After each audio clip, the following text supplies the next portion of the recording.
installé les bouchots en 61, je crois. Je crois que c'est 61 que c'est les gens de Charente-Maritime, du côté de Charon, qui sont arrivés. Chez eux, il y avait le mytilicola, il y avait plein de choses. Et le gouvernement voulait bien leur donner des concessions. S'ils trouvaient des sites, il n'y avait pas de souci. Eux, ils ont choisi cette baie parce qu'ils cherchaient des sites, quoi. Hein. Et le site-là leur paraissait pas trop mal. Et ils ont dit pourquoi pas. Après, il y a eu dans la baie du Guildo, il y a eu la baie de Saint-Brieuc aussi. Il y avait eu le mytilicola à Charon. Et pendant ce temps, fallait trouver une baie. Et mon beau-frère Gilles fréquentait une jeune fille de Créin qui était chez sa tante comme serveuse à Charon. Et quand il venait la voir à Créin, Monique Chenu, il a dégoté une baie. C'est comme ça que ça a démarré. Le père Bastard avait un camion, alors ils arrachaient les puits à Charon, qui mettaient dans le camion père Bastard, qui venait à Saint-Jacques. Et moi, je ramenais les deux autres bonhommes pour venir les aider à les enfoncer. Et on repartait le lendemain pour arracher et remettre, pour gagner une année. Parce qu'on ramassait les grosses moules qui restaient sur les pieds pour faire des boudins, pour nous faire une avance, parce que comme on n'avait pas de sous dans le moment, et puis ça s'est fait comme ça. Je suis devenu conchyliculteur. Moi, je voulais faire ça, j'étais tout môme, j'avais 8 ans, 10 ans, et tout gamin. Mon père faisait les moules, parce que normalement, il n'y avait pas de huîtres, donc il faisait les moules. Et moi, je voulais faire ça, j'étais tout môme. Et j'ai jamais changé d'avis. J'ai fait une année d'école maritime à Paimpol. Et après, je suis rentré avec mes parents à 16 ans. 16 ans, j'ai quitté l'école et je suis arrivé travailler. Et j'ai toujours fait ça. Je suis Denis Garnier, conchyliculteur à 5A depuis 80. Je m'appelle Kylian Garnier, je fais ça maintenant depuis bientôt 10 ans. Je suis hyper content de reprendre la suite. Et comme c'est mon grand-père qui a créé ça, donc je sais que je vais être la 3e génération.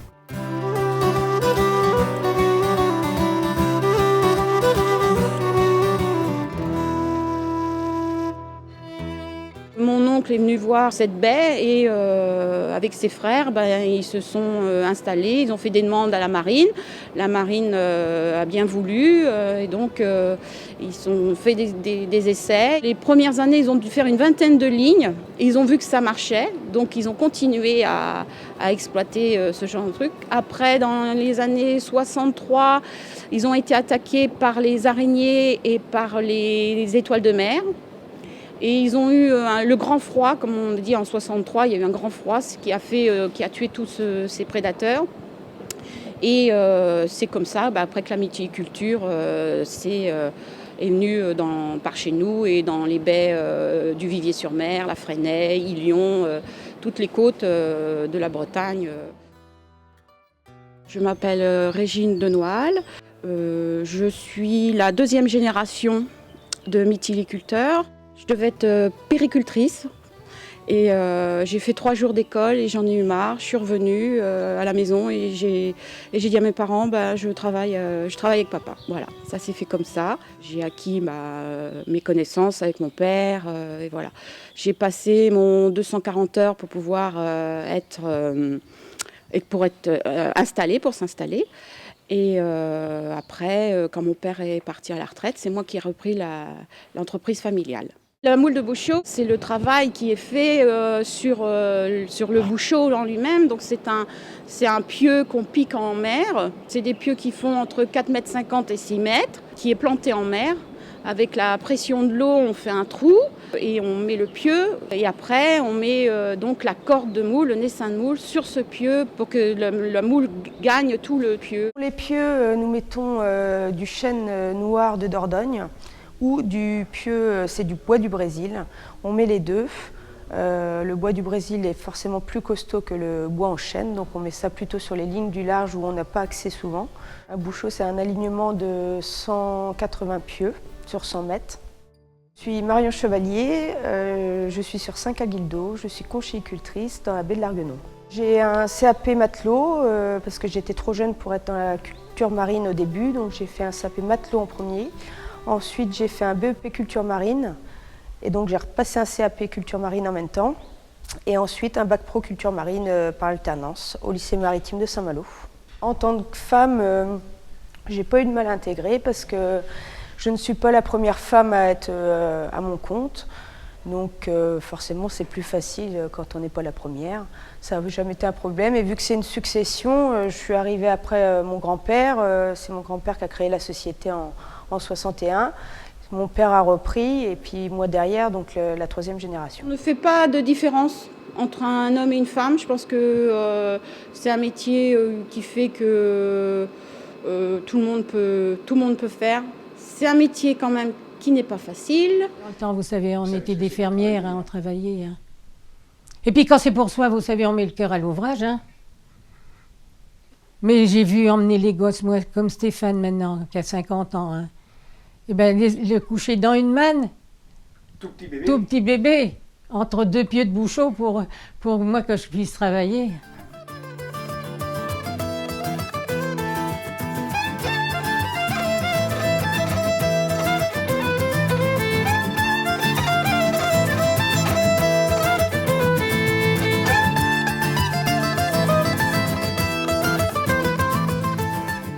Il faut mettre des filets dessus, des filets de captage. À cause du mauvais temps, on met ce filet pour pas que ça soit abîmé. Malheureusement, il n'y a pas que le mauvais temps qui abîme les moules. On a les goélands qui viennent manger, qui se posent sur l'eau et à fur et à mesure que la mer descend, mangent les moules.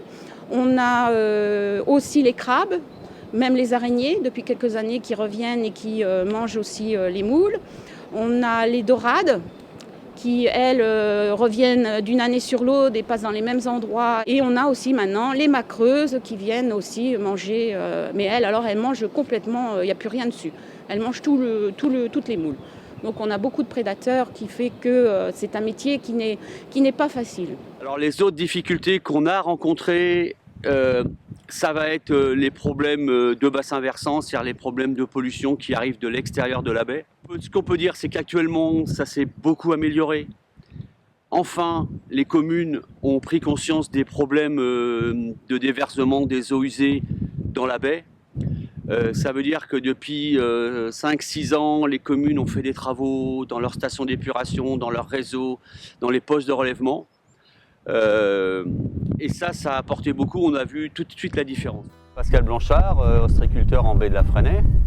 J'ai 57 ans, je suis en train de transmettre mon entreprise.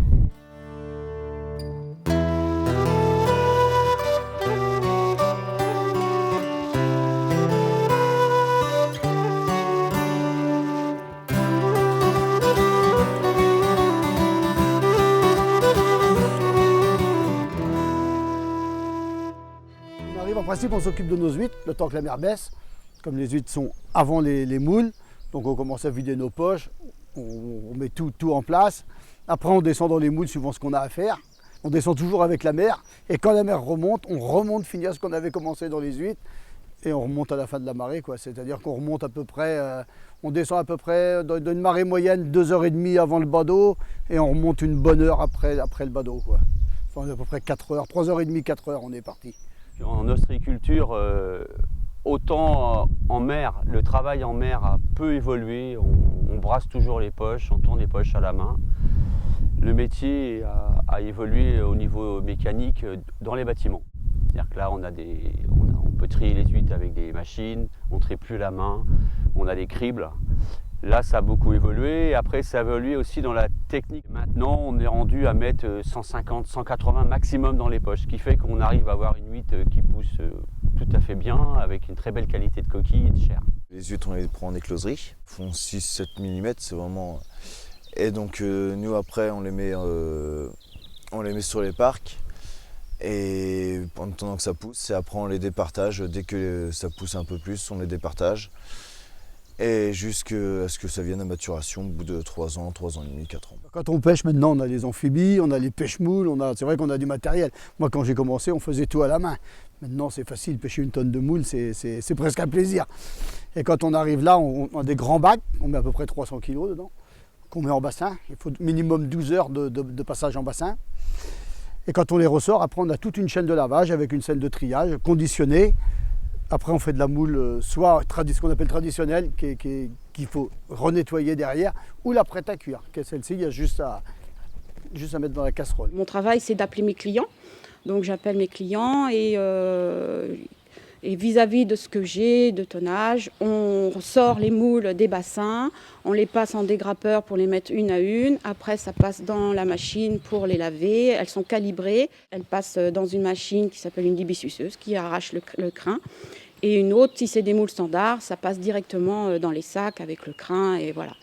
Donc le matin, c'est ça, c'est les expéditions pour que le camion qui passe, les transporteurs passent à partir de 10h, enfin il y en a qui sont à 8h30 et d'autres à 10h. Et à 10h30, il faut que tout soit fait, que les moules soient faites pour partir dans toutes les directions. On travaille beaucoup en commerce local, nous. Moi, je fais quasiment tous les restaurants de la commune. Pratiquement, je ne veux pas dire tous, ce serait exagéré, mais une grosse partie. Après, on travaille avec quelques grandes surfaces autour de chez nous. Et puis le reste, après, on envoie à des boîtes qui eux, les reconditionnent pour les grandes surfaces, quoi. Mais on fait une grosse partie nous-mêmes. On ne fait pas un gros pourcentage.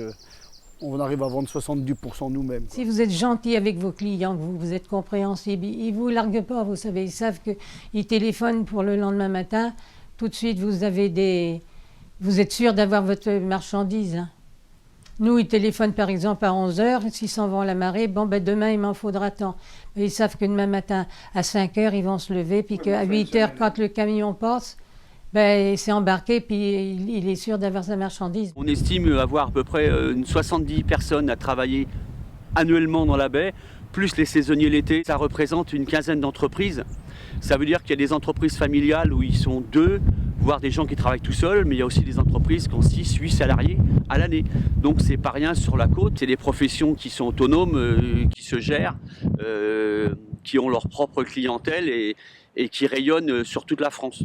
C'est-à-dire les produits de l'Arguenon et de la Fresnaye sont vendus à Lyon, à Marseille, à Brest, à Strasbourg. Donc voilà, on a quand même notre rôle à jouer sur l'économie locale.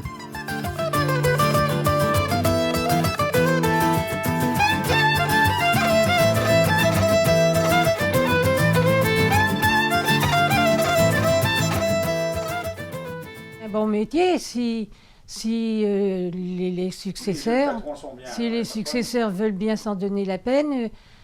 On n'a peut-être pas de l'argent dès le départ parce que faut. Mais il y a de l'argent à gagner celui qui veut travailler. On a une relève qui arrive derrière. Ouais. Donc, moi j'ai mon fils qui arrive. On est quasiment toutes les entreprises qu'on est. On tient ça de nos parents, certains de leurs grands-parents même. Et maintenant, il y a les enfants qui arrivent, hein. Au minimum, on est à la 3e génération, hein. Mais certaines entreprises sont à la 4e. Quand j'étais gamin, je venais tout le temps en fait, les mercredis, les samedis, jusqu'au jour où j'ai fait une marée et j'ai eu vraiment froid. Et comme je bougeais pas non plus, c'était... Et donc du coup, après, j'avais hésité à faire ça. Et puis à l'âge de vers 14-15 ans, là je me suis dit si je vais faire ça. Et je me voyais pas maintenant, je me verrais pas faire autre chose. Je suis bien dans la mer et non. C'est quand même plus mécanisé, moins dur et c'est à la portée de tout le monde. C'est vraiment à la portée de tout le monde. Donc on recrute. Ouais, il faut quand même avoir la forme physique quand même, comme minimum. Et puis après, il faut aimer ça, il faut vraiment être dedans, quoi. On essaie de motiver les jeunes parce qu'on a de plus en plus de mal à recruter. C'est vrai qu'on n'a pas des heures faciles vu que c'est la mère qui nous guide et donc c'est elle qui nous donne les heures. C'est vrai qu'on fait énormément d'heures en saison, mais après, les heures sont payées forcément. Et c'est vrai que c'est pas évident de recruter à l'heure d'aujourd'hui. On a besoin de 2 styles de personnes. Certaines personnes qui puissent à la fois aller sur les parcs et faire l'entretien du matériel. Parce que ça, c'est important. On a un métier agressif pour le matériel. On est tout le temps dans l'eau de mer, donc il faut être capable de faire l'entretien. Donc, c'est vrai que chaque entreprise essaye de recruter quelqu'un qui est apte à faire de la mécanique. Et il faut des gens motivés par le travail physique pour pouvoir aller en mer à des heures qui peuvent qui changent tous les jours, quoi qu'il arrive. Et les jeunes sont le bienvenu, même sans formation. C'est pas un souci pour nous. Pour ce qui concerne salariés, il y aura moyen d'évoluer après dans les entreprises.